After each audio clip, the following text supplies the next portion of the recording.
ini ada asam sarap. Nanti kita akan coba reposisi ataupun kita carikan posisi yang terbaik dari bahan yang ada ini.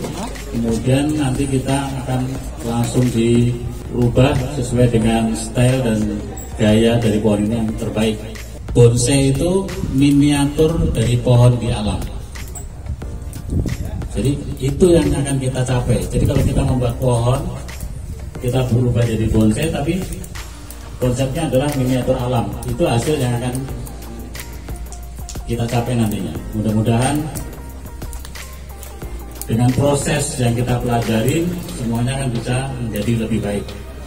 Untuk tahap awal ini, sementara sebelum di wearing dan direposisi, kita kurangin percabangan dan perantingan untuk memudahkan dalam mengarahkan cabang atau pengawatan.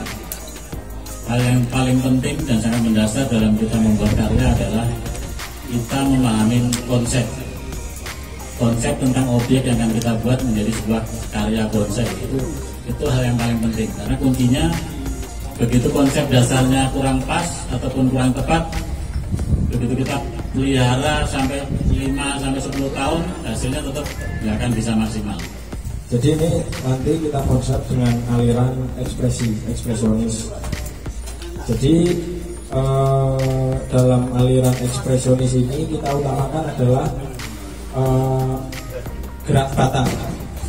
Oke, jadi dalam teknik membuat bonsai ini kita lihat dulu potensi yang ada di pohon ini. Kalau selera saya pribadi sama Mas Anton, kita sepakat nanti akan kita cari dulu mukanya. Setelah muka sudah ketemu, baru kita reposisi. Nah, itu yang faktor-faktor yang paling menentukan nantinya. Pembentukannya seperti apa itu terserah dari masing-masing individu.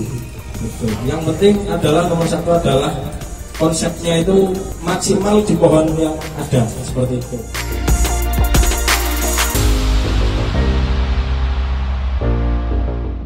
Bonsai di Indonesia perjalanannya sudah cukup lama, yaitu sekitar 40 tahun.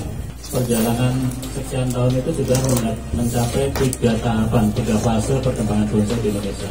Jadi yang pertama, era klasik dari tahun 80-an hingga tahun 90-an, di mana pada era klasik itu yang kita pelajari masih konsep gaya lama, yaitu gaya-gaya pohon yang natural. Jadi 5 gaya dasar. Yang pertama yaitu pohon tegak lurus, slanting, tegak berliku, semi cascade dan cascade. Itulah 5 gaya dasar yang sebagai fondasi awal pembelajaran bonsai di Indonesia, dan di mana pada waktu itu kita masih mengadopsi dari konsep-konsep gaya pohon yang dari Jepang.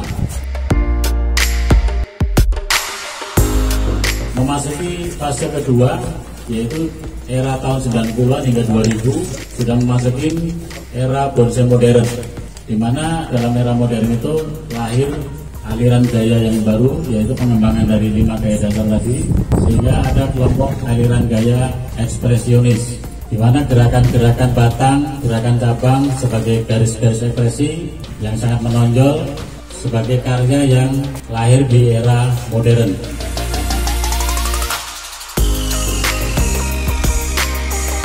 Kemudian setelah di bonsai ekspresi, fase ketiga dan sampai sekarang ini tahun 2000 sampai sekarang era postmodern, di mana pada saat ini lahirlah aliran kelompok gaya ekspresionis.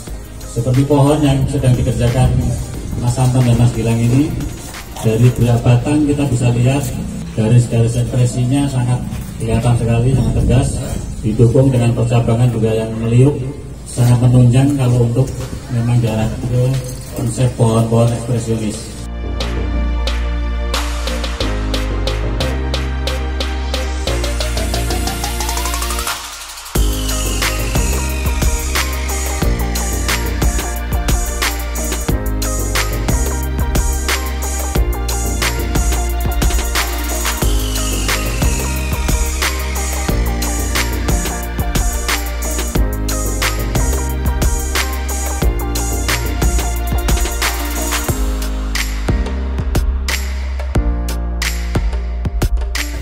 Jadi kalau kita menentukan arah percabangan, kita bisa lihat dari